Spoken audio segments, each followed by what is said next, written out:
Hello and welcome back. I am Vandana and we are learning Science of Class 5. This is Riddhi series by Children's Voice Publication and here is a book, Science Wonders. So let's start chapter number 14, Light and Shadow. The main features of the chapter are light, luminous and non-luminous objects, transparent, translucent and opaque material, and formation of shadows. So the gear up exercise says that we have to complete the picture crossword. So here you can see the first picture is of moon and here you can see this is candle. Similarly, the first one is torch.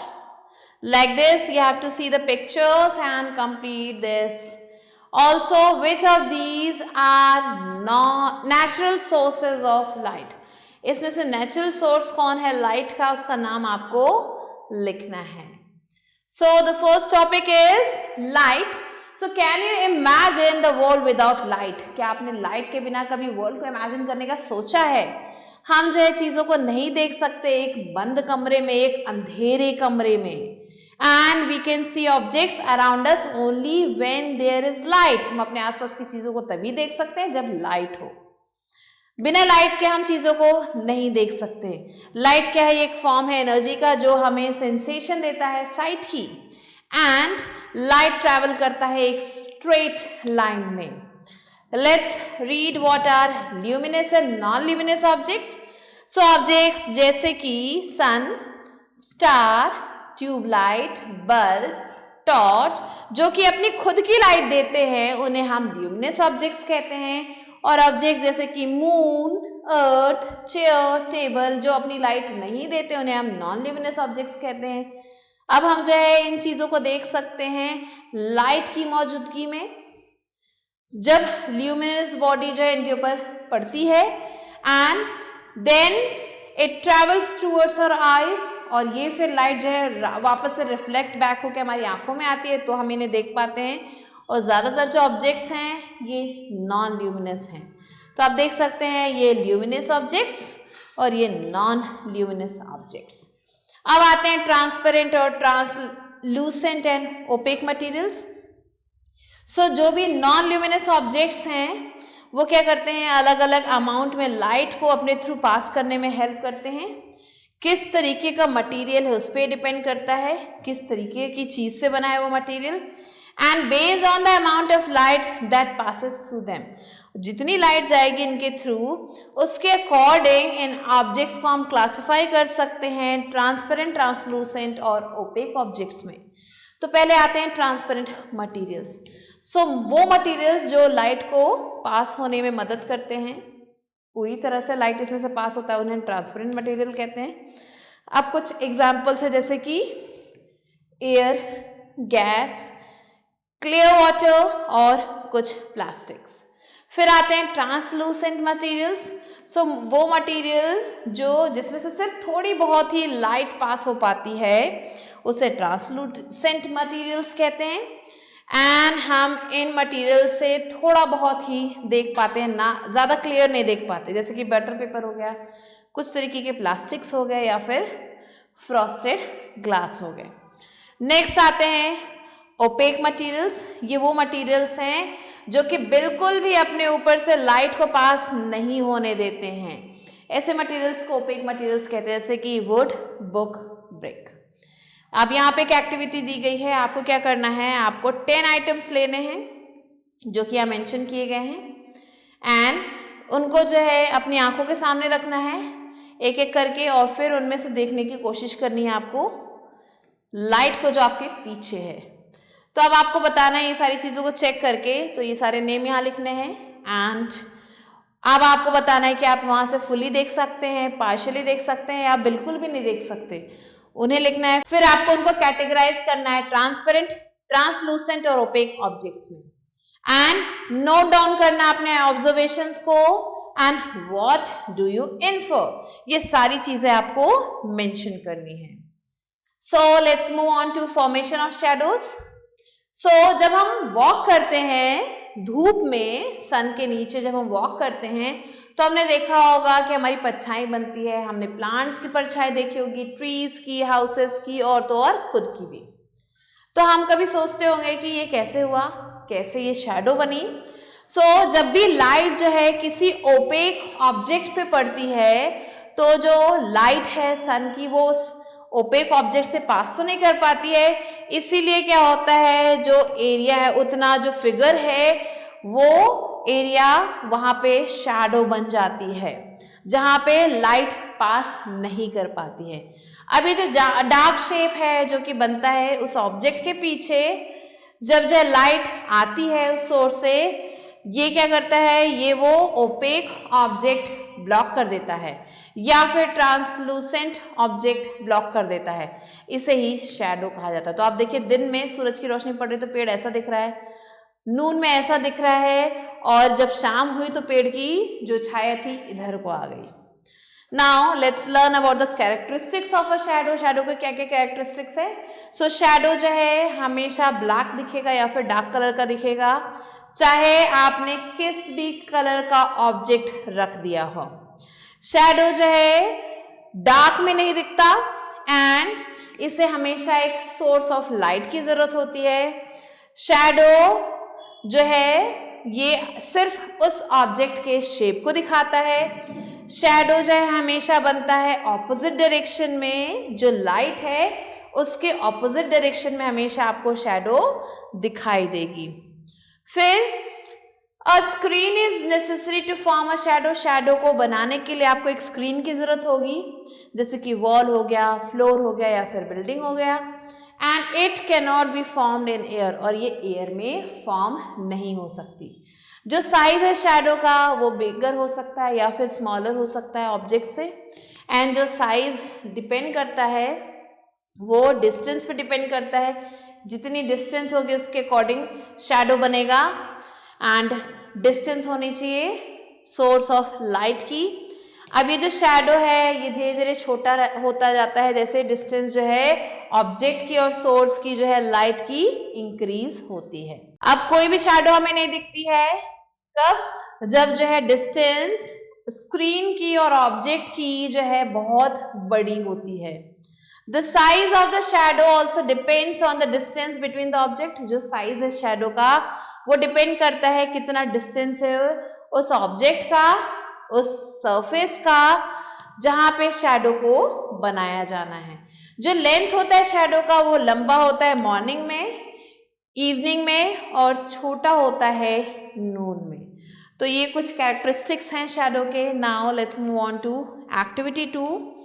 आपको क्या करना है, आपको कुछ opaque objects लेने हैं sunlight में, उसको जो है आपको होल्ड करना है one by one slightly above the ground. Ground के ऊपर आपको होल्ड करना है। तो आप देखेंगे डार्क पैचेस दिखने लगते हैं आपको ग्राउंड पे, ये जो है इन्हें शैडो कहा जाता है। क्या आप आइडेंटिफाई कर सकते हैं ऑब्जेक्ट को सिंपली सिर्फ उसके शैडो को देख के? कई बार ये पॉसिबल होता है और कई बार ये पॉसिबल नहीं हो सकता है। नेक्स्ट एक्टिविटी, आपको एक बुक को रखना है व्हाइट वॉल के पास, डायरेक्टली कहाँ पे? बीम ऑफ लाइट के सामने। तो आप देखेंगे कि the book from a distance, और बुक को आपको दूर से देखना है। अब आप देखेंगे कि जो शैडो है वॉल की वो आपको दिख रही है। अब आपको टॉर्च को मूव करना है, उस बुक के पास लेके जाना है। अब आप देखेंगे कि जो now move it even closer to the book, और पास, और जब टॉर्च को ले जाते हैं तो हम देखेंगे धीरे धीरे शैडो जो है और कम होने लगती है। जो भी आपने देखा पहले यहाँ पे ज्यादा बड़ी शैडो थी, फिर शैडो छोटी हुई और फिर और छोटी हो गई। तो जितना पास हम लाइट के सोर्स को ले जाएंगे उतनी छोटी वो शैडो होती जाएगी। अब आपको जो भी ऑब्जर्वेशन था वो यहाँ पे लिख देना है कि जब ए पॉइंट पे था तो क्या थी लेंथ शैडो की, जब बी पॉइंट पे था तो क्या लेंथ थी, और जब सी पॉइंट पे था तो क्या लेंथ थी, एंड आप इससे क्या समझते हैं। नेक्स्ट आता है एक्टिविटी 4। आपको क्या करना है, आपको एक ओपन फील्ड में रात में खड़े होना है। When there is no light along with your friend, आपने फ्रेंड के साथ खड़ा होना है और लाइट नहीं है फील्ड में। अब आपको देखना है कि that there is no tree or building behind your friend, आपको ये ध्यान रखना है कि आपके फ्रेंड के पीछे कोई बिल्डिंग ना हो या पेड़ ना हो। Shine a torch on your friend's face, अपने फ्रेंड के फेस पे टॉर्च जलाना है आपको। आपको क्या दिखेगा? आपको अपने फ्रेंड का शैडो दिखेगा.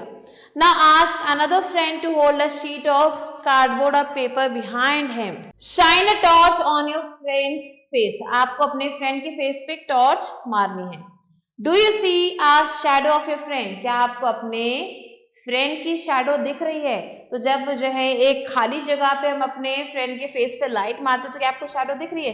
अब आपको क्या करना है? अपने दूसरे फ्रेंड को बोलना है कि उसे एक शीट, कार्डबोर्ड शीट या फिर पेपर लेना है और उस अपने फ्रेंड के पीछे खड़े हो जाना है और आपको अब ये फिर से करना है.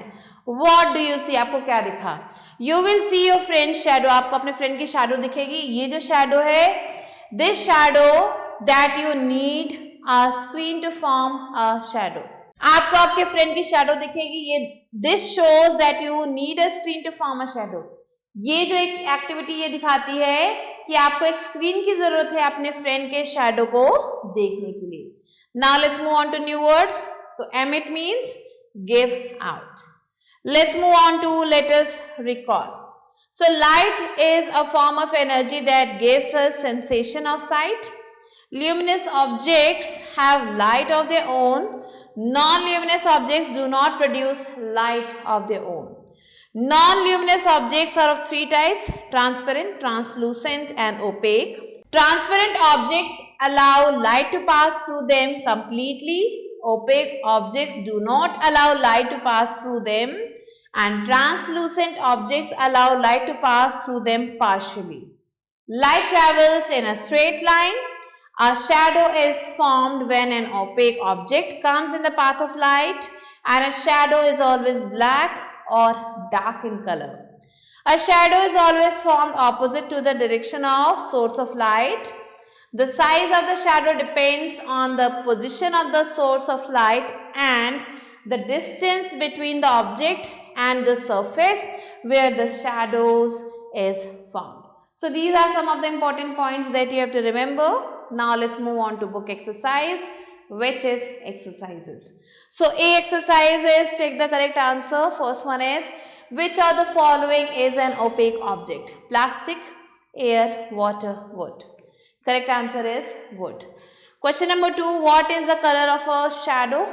White, black, colorless, color of the object. Correct answer is black. Third one, which of the following is a non-luminous source of light? Sun, moon, stars, torch. Correct answer is moon. Fourth one is, which of the following material is transparent? Glass, air, clean water, all three. Correct answer is all three. Now let's move on to B exercise, which is right, true or false. So the first question is, shadows can be seen even in dark. False. Second, sun is a luminous object. True. Third, light travels in straight lines. True. Fourth, butter paper is transparent. False. And the fifth one is, shadow is of exactly same shape as the object. This is false. Now C exercises, give one word answer. The first one is, fifth one is, shadow is of exactly same shape as the object. This is false. Now C exercises, give one word answer. The first one is oil paper opaque or not? So no, it is not. Next, question number 2, a body through which light passes completely is transparent. Third one, can you see a shadow without a screen? No. Fourth one, what will be the color of shadow of a red book? It will be black or dark. Next, question number 5, objects that do not allow light to pass through them are opaque objects. Sixth one, when is your shadow shortest? When the source of light is directly overhead. Now, D exercises, write short answers. The first question is, what are translucent objects? And give 2 examples. So, the translucent objects are the objects through which only partial light passes. And 2 examples are butter paper and frosted glass. Question number 2, give 3 examples of transparent objects. So, the 3 examples are glass, air and clean water. Question number 3, what is a shadow? Shadow is a dark area that is produced when opaque objects comes in the path of light. Now question number 4, name 3 things needed to form a shadow. So the 3 things that are needed to form a shadow are light, an opaque object, and a screen. So these are the answers. Now let's move on to E exercise, which is answer these. So here the first question is differentiate between transparent, translucent and opaque objects.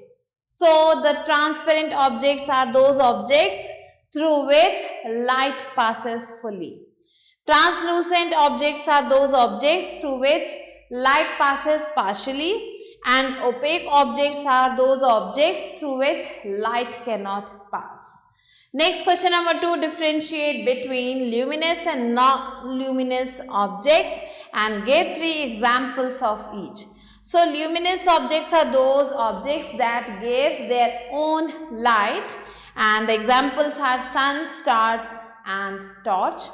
The non-luminous objects are those objects which do not have their own light, which do not give us their light, and the examples are moon, earth and wood. Next question number 3, how are shadows formed? So shadows are formed when an opaque object blocks the path of light, and these are formed on the opposite side of the light. Question number 4, explain the characteristics of a shadow. So the shadow has many characteristics. It is always black or dark color. It is always formed on the opposite side of the light. Its size increases and decreases, and this size depends on how far is the light from that object. So these are the answers that you have to write down. You can add some of your points here. With this, we have completed the chapter. I hope you understood it. I'll be meeting you soon with a new video and a new chapter. Till then, stay tuned and thanks for watching.